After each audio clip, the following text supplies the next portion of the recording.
And I'm going to be talking about improvements in text support in MapLibre. And so that's why I titled the talk, Putting a Name to a Font Face. And first admission, I think I hacked my way into the schedule by putting emoji in the session title, so pro tip. For those who don't know, MapLibre is an open source library for rendering maps in the client side. And I'm an occasional contributor to the project, and it also contributed to its predecessor, MapBox.gl, when I worked for Mapbox. So MapLibre-powered maps are all over the place, all over the web these days, including on OpenStreetMap's homepage. So like if you switch to one of the new vector tile layers that we launched over the summer, you will see a MapLibre-powered map. And also OSM Americana, which is a North American style developed by OSM's US community. I got involved with both Mapbox and MapLibre through my involvement in OSM, so like this is kind of my special hobby here. For OSM, multilingualism is so important that even a North American style like OSM Americana needs to be able to show all of the world's languages. So like here you see a map of like there's Louisville down there, and it's labeled in Hindi. And languages are even more important in OpenHistoricalMap, the spin-off project of OSM, which accidentally started to track the evolution of languages and writing systems over the centuries through changes to toponyms. So here's OHM's nascent coverage of the Western Hemisphere in 1492. I'm sure there's lots of stuff missing, and of course, there's stuff still labeled in English or Spanish that needs to be localized further into native languages. Unfortunately, things are pretty broken in South Asia and Southeast Asia, or so I'm told. Even when the data is correct, the visual output is not. So let's break down what you see on the map. So this, again, is downtown Louisville. And I just turned on the overdraw inspector, one of the built-in debugging tools in MapLibre. So you can see how the renderer stitches together the map. So each of the labels on the map consists of a separate glyph, one per character. To render each glyph scalably, MapLibre relies on a signed distance field font, which is called a SDF font, not to be confused with the airport nearby. And so an SDF font represents each glyph as a series of vectors. And if you're familiar with web or mobile development, this is actually fairly unusual to do things at this level. Most web pages and native applications just rely on the platform technologies to render text. But maps have some interesting requirements beyond what most obvious text APIs provide. So for example, most users expect road labels to curve along the road. So like what you see here is an alternative open source library, Tangram, which uses those native browser APIs, but because it's using those APIs, it's unable to curve the text. So it sort of leads to a scrapbook aesthetic, which is actually pretty cool for this map, but not quite as refined as most maps will need. I'm going to gloss over a lot of the mechanics of rendering text in MapLibre, even though they're very important. But if you're curious about how things go from end to end, Oliver Whiffley put together this really good document that explains each of the steps. And so I'm going to be focused on a particular stage of the pipeline, which is about text layout. So back to languages. Here's a park in British Columbia with its name in the Halkomelem language of the Tawasan First Nation, written in the Americanist phonetic alphabet. I'm not going to venture a pronunciation. So if you compare the rendering of this name on the left, this is just the macOS Cortex rendering, with the rendering on the map by MapLibre. There are a few differences. Hopefully you can see them there. So there are 3 comma diacritics that are supposed to go over the adjacent letters. But unfortunately, they instead appear off to the side. And depending on the font, that can be it can look kind of attached and kind of mushy like that. It's a subtle difference to us English speakers, but it can impair usability for native speakers. So breaking this down, the second word here consists of 12 graphemes.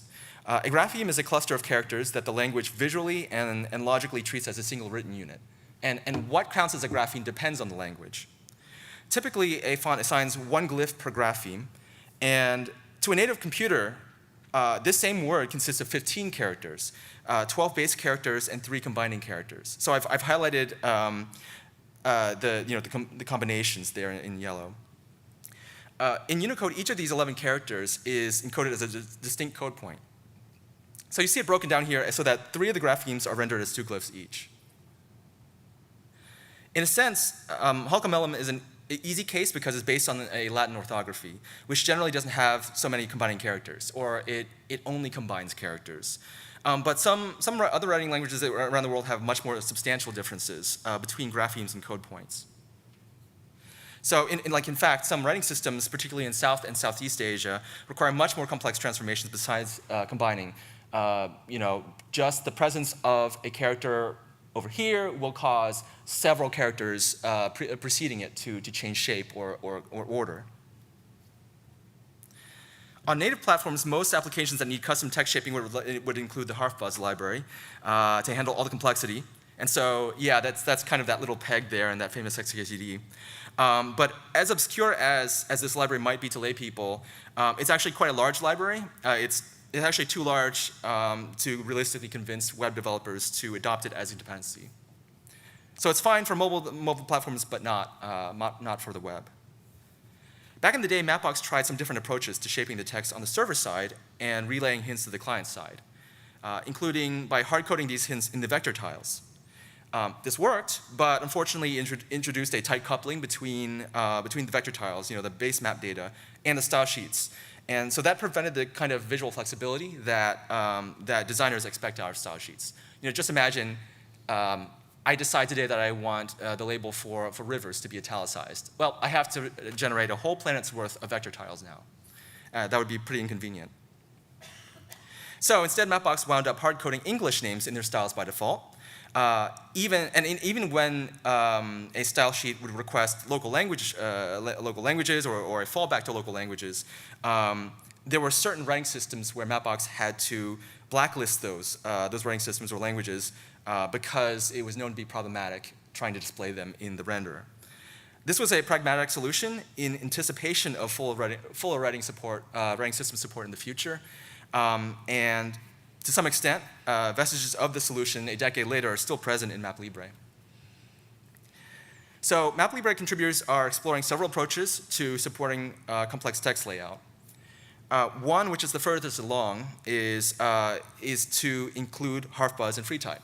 So I mentioned earlier that these libraries are huge. They're impractical for the web, but practical for native platforms. So Wei Chen and Stefan Kartschi have integrated this solution into MapLibre for Android and iOS for the applications that are able to supply their own true type fonts and specify those fonts in the style sheet. Mapbox will use HarfBuzz to shape the fonts and then FreeType to rasterize them into a texture that can be rendered. So in your custom MapLibre style, you can add this big block of code that maps each font name to a true type font file per code point range. And so this is, if you're familiar with CSS, this is similar to @fontface. This example is long because it uses Notice Sans, which is not one font, but a whole family of different fonts, one per writing system. And there's a big, long reason why it's not just one font like that. There's a second approach that hooks into MapLibre's existing right-to-left support. So as you may know, RTL languages like Arabic and Hebrew require flipping the character order before computing, say, the line breaks or rich text formatting, but after handling any complex text shaping. So it's got some special support in MapLibre already. As it happens, many right-to-left orthographies like Arabic or Persian have ligatures and variant forms that require complex text shaping. So what MapLibre does is it relies on a Mapbox plugin that transforms certain sequences of the code points into precomposed characters. I mean, this is just a snippet of how many precomposed ligatures there are. This relies on an obscure section of the Unicode standard that only exists for compatibility with legacy systems like DOS. I wonder how many of you remember DOS? All right, we got some hands, that's good. If I give this talk in the future, I'm not sure it'll work out.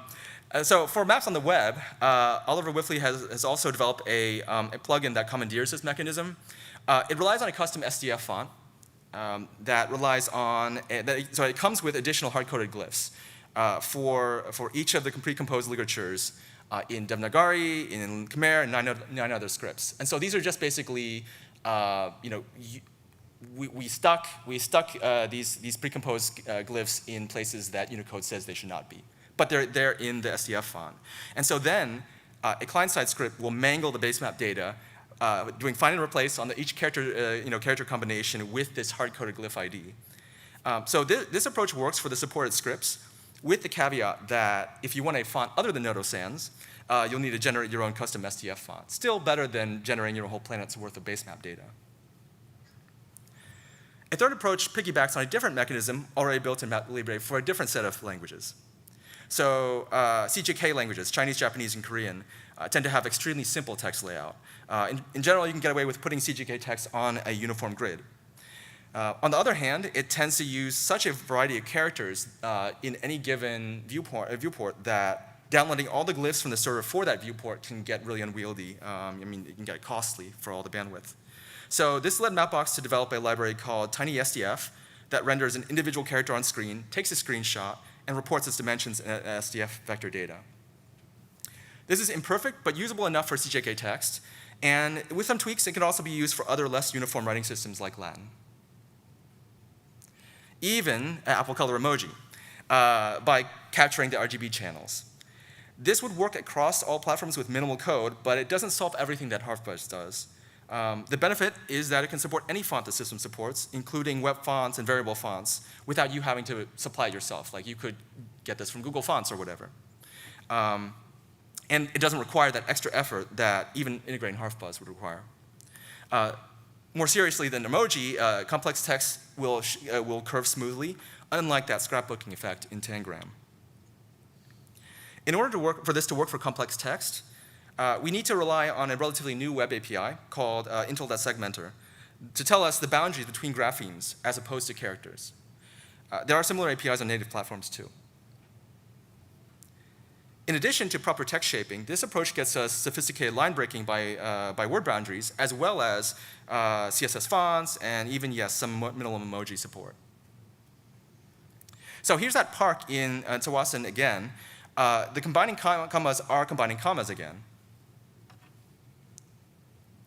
Unfortunately, that Intel segmenter API is not perfect.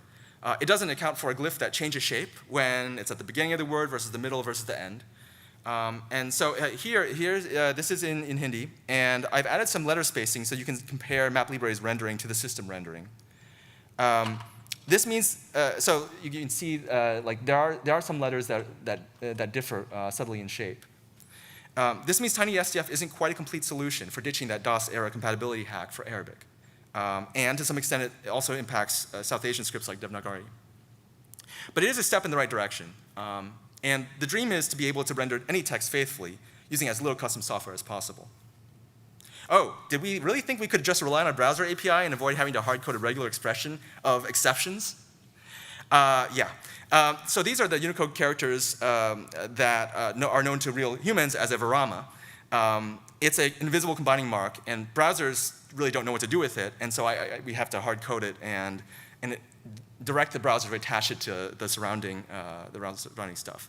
And with a combination of all three approaches, we hope to give developers more options for giving their users a better experience.